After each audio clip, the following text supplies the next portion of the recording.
Toto občianske združenie vediem už 8 rok a Slovakron klub na Slovensku funguje už 33 rokov, čiže založila ho pani doktorka Príkazka ešte teda v roku 93. Ďakujem veľmi pekne Ľudke Lužákovej, že ma pozvala a veľmi si cením, že máte takéto krásne podujatie, kde sa dozvedáte a vzdelávate a hlavne sa združujete, lebo život s ochorením môže byť ťažký, ale keď ste takto s priateľmi, s kamarátmi, tak to je určite oveľa jednoduchšie. Tak poďme. My robíme aj webináre. Webináre znamenajú semináre, ale teda online. Ono to začalo, keď prišiel COVID. Pamätáte sa, že všetko muselo byť online podobe. Tak my ale pokračujeme, pretože nie každý sa môže zúčastniť konkrétneho semináru v konkrétnom meste, takže robíme webináre. Minulý rok sme mali napríklad vyšetrovacie metódy v gastroenterológii s pánom doktorom Králikom a potom mimočrevné prejavy IBD ochorení. IBD, len pre informáciu, je spoločný menovateľ pre Crohnovú chorobu a úlceróznu kolitidu. Je to taká skratka z angličtiny, takže keď budete niekedy počuť, že IBD, tak to znamená Crohnová choroba alebo úlcerózna kolitida. No a my máme nie len to, ako som spomenula, tenké črevo, hrubé črevo, zapálené alebo akúkoľvek časť tráviaceho traktu, ale máme aj veľa mimočrevných prejavov, reumatické, klbové, očné, rôzne fistuly a tak ďalej, kožné. Čiže aj tomuto sme sa venovali na našom webinári a zároveň pani doktorka Gojdičová aj na túto tému spravila s nami brožúrku, takže potom aj tu máme k dispozícii aj po fyzickej podobe, aj online. No a teraz nás čaká inkontinencia, čiže táto téma je možno, že pre viacerých ľudí spoločná, tak tá bude, ako vidíte úplne vpravo dole 27. apríla. Ak by ste mali záujem, tak potom môžete mi napísať na konci e-mailová adresa a pošleme vám link na prihlásenie a môžete sa kľudne k tejto téme si ju vypočuť. Ak by ste to nestihli, budeme ju mať na YouTube kanáli zavesenú, takže kedykoľvek sa môžete pozrieť na to. No, a každé ochorenie má ten svoj svetový deň. Náš svetový deň býva 19. mája a väčšinou s odbornou spoločnosťou, so Slovenskou gastroenterologickou spoločnosťou robíme tlačovú konferenciu, kde médiám hovoríme, aké to je žiť s Crohnovou chorobou a úlceróznou kolitidou, koľko je pacientov. Mimochodom, na Slovensku je približne tých 30,000 pacientov.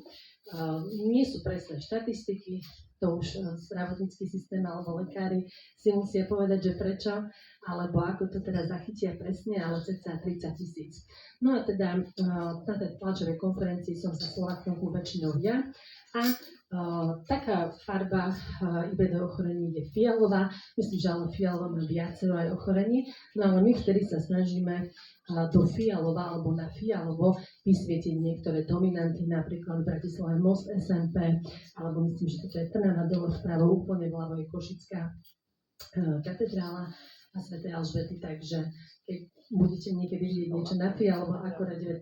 maja, tak budete vedieť prečo. No, naše najväčšie podujatie je tzv. Edukačné stretnutie alebo konferencia. Vždy tam máme približne 100 pacientov z celého Slovenska a každý rok organizujeme toto podujatie v inom meste, aby to bolo vždy pre niekoho také dostupnejšie. A toto je z minulého roka, boli sme v Piešťanoch v hoteli Magnolia a tento rok sme takto o mesiac v Nitre v hoteli Mikado a vlastne vždy je to, že od piatka do nedele. V piatok prídeme, navečeriame sa, rozprávame sa, stretávame sa, keďže sú niektorí aj noví, tak sa zoznamujeme. V sobotu vždy máme prednášky, končíme obedom, po obede ešte máme nejakú prehliadku mesta alebo nejaký networking a večer máme takú trošku aj zábavu, aby sme nielen sa vzdelávali, ale aj spoznávali a zabávali a v nedeľu sa to väčšinou končí. Samozrejme, keď niekto nemôže alebo nechce prespávať, tak príde na prednášky, opäť sa kľudne ozvíte, ak by ste mali záujem. Pomaličky už finalizujeme program. Čo sa týka rekondičného pobytu, myslím, že táto aktivita je spoločná aj s vami. My ale robíme vždy jeden, pre cca 58-60 ľudí plus aj deti. Je to vždy v septembri v Tatrách. Niekedy je to Štrbské pleso, niekedy je to Starý Smokovec, Nový Smokovec, ako sa nám podarí. No a my tam vlastne máme medzi tými našimi veľkých aktívnych športovcov a turistov, ako vidíte naľavo.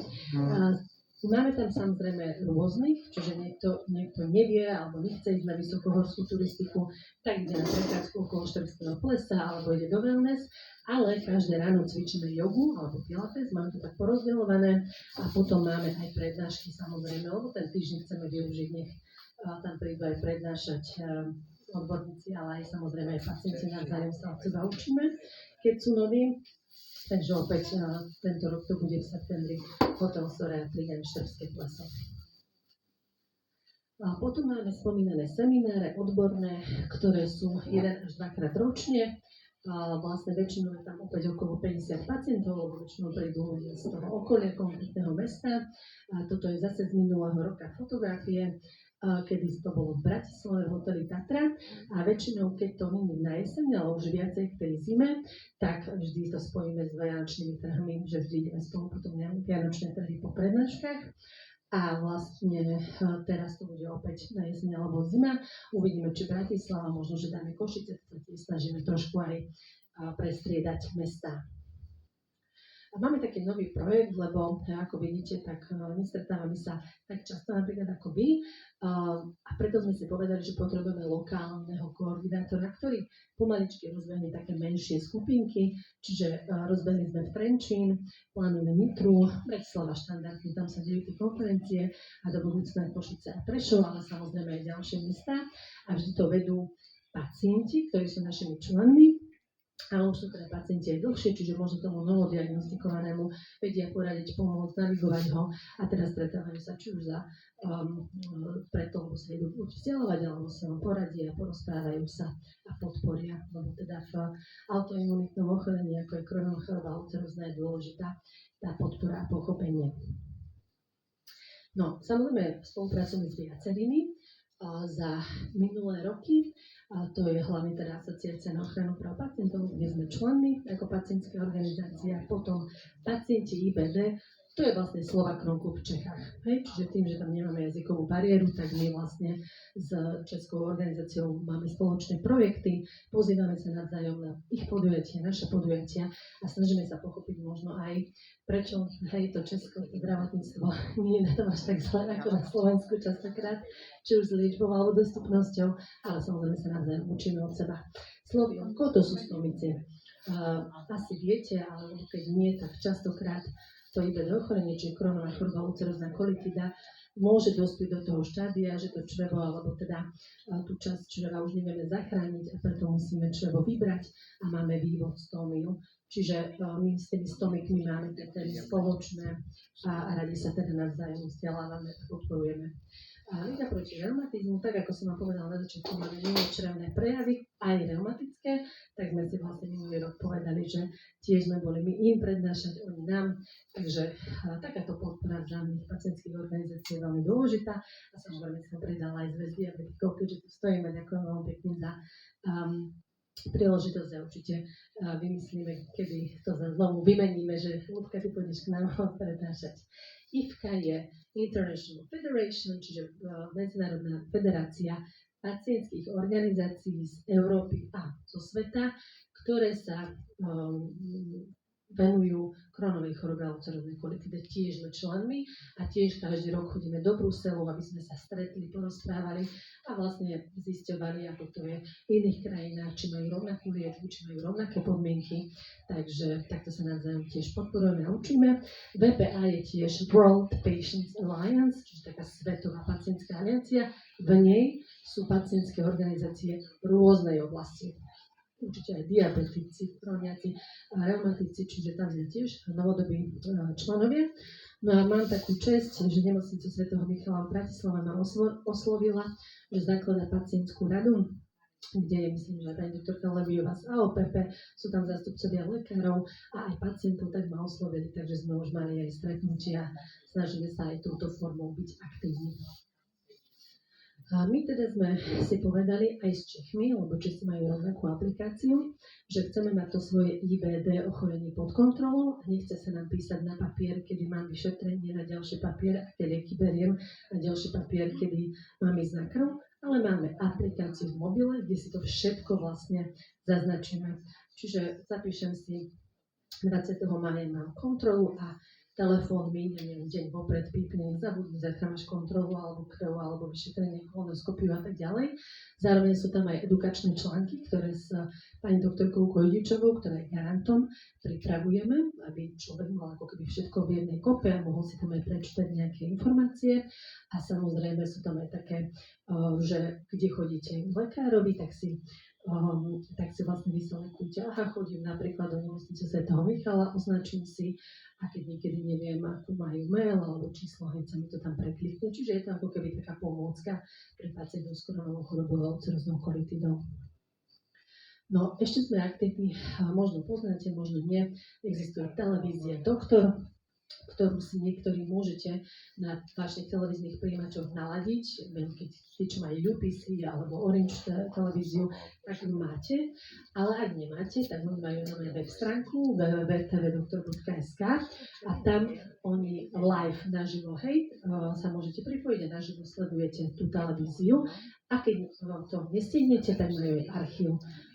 Kľudne si môžete nájsť relácia IBD pod kontrolou. Ja ju teda moderujem a pozývam si nielen odborníkov, lekárov, ale aj pacientov alebo mnohých, ktorí s tým ochorením bojujú a majú niečo zaujímavé, chcú nám povedať alebo sa angažujú v niektorej oblasti. Takže máme už 35 dielov odvysielaných, takže môžete si pozrieť, sú rôzne témy, sú tam aj témy, ktoré sa týkajú všeobecným pacientom, nielen pacientov s koronovou chorobou a ulceroznou kolitidou. No, boli sme aktívni minulý rok. Dala som to sem preto, lebo veľa vecí sa bude opakovať aj tento rok. Takže boli sme na stomických dňoch pri Ilko Klub stomikov v máji v Žiline, potom spomínaná tlačová konferencia ku Svetovému dňu IBD. Spoločnosť Takeda nás pozvala na workshop, kde sme sa mohli zúčastniť a oni sa pýtali nás ako firma, čo potrebuje pacient a my sme samozrejme komunikovali. Taktiež firma Sandoz nás pozvala na workshop, tam boli aj viaceré iné pacientské organizácie.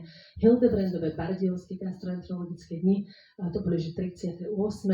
To je síce odborná konferencia, ale máme taký pekný a dobrý a dlhotrvajúci vzťah s gastroenterológmi, že stále nám dajú priestor, aby sme pre lekárov a pre sestry odprezentovali, či už to, čo máme nové, aké aktivity máme, nejaké nové brožúrky a tak ďalej. Takže máme pekné zastúpenie aj tam. No a samozrejme spomínané AOPP na celoslovenskej pacientskej konferencii. Taktiež sme boli v tej medzinárodnej IFKA organizácii, ako som spomenula, každý rok majú v Bruseli a tento rok sa chystáme. Spomínaná Svatovaclavská IBD konferencia, to je s tou českou pacientskou organizáciou IBD ochorenia, čiže oni nás pozývajú zase v septembri do Prahy. ECO je to isté ako na Slovensku, Slovenská napríklad lekárska spoločnosť alebo gastroenterologická spoločnosť, len je to európska.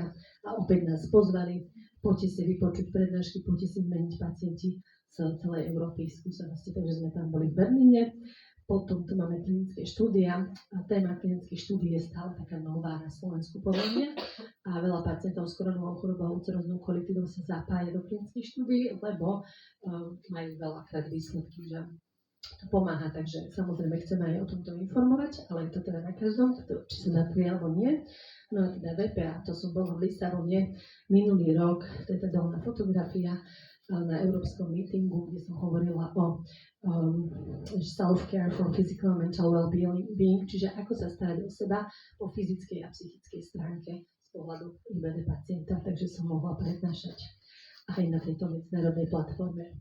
No plány na rok 2026 sú vlastne veľakrát podobné, čo boli aj minulý rok, čiže webináre z gastroenterológie, psychológie a sociálno-právnej oblasti. Potom už sme vydali novú brožúrku. Je to hlavne pre tých novodiagnostikovaných pacientov, lebo možno tí, čo už máme dlho ochorenie, tak tie základné veci vieme, ale keď ste novodiagnostikovaní, tak chcete naozaj vedieť od základu, čo je to vlastne ochorenie, aký je rozdiel medzi ulceroznou kolitidou a koronovou chorobou, aká je liečba, prečo mám taký prejav mimočrevný a tak ďalej. Čiže s pani docentkou Zelenkovou, poprednou gastroenterologičkou sme práve túto brožúrku vydali. Spomínané edukačné stretnutie v máji v Nitre sa blíži za mesiac. Rekondičný pobyt v Hotel Sver Trigaň, Štrbské pleso. No a potom ten jeseň alebo zima odborný seminár, ktorý uvidíme teda, či bude v Bratislave alebo v Košiciach. Ja vám ďakujem za pozornosť. Chcem ešte povedať hlavne to, že dole vidíte, že www.kronklub.sk, takže ak nebodaj vy, verím, že nie, alebo niekto z vášho okolia má Crohnovú chorobu alebo ulceróznu kolitidu, určite môže navštíviť, buď mi napísať e-mail, alebo navštíviť tú web stránku a tam je, že stať sa členom, vyplniť prihlášku a môže vlastne sa stať členom a dostane teda edukačné materiály a takúto podporu a pochopenie. A ja teda ešte raz veľmi pekne ďakujem a želám vám veľa síl vo vašej, či už ochorení, ale aj v živote celkovo. Ďakujem pekne.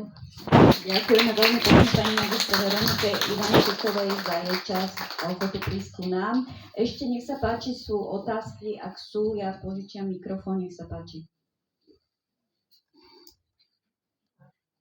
Tak ďakujem veľmi pekne, že ste si ešte raz našli čas. Toto je pre vás taká malá spomienka, aby ste na nás myslela, páči sa a na budúce sa zase uvidíme. Tak môžete ešte jednu fotku.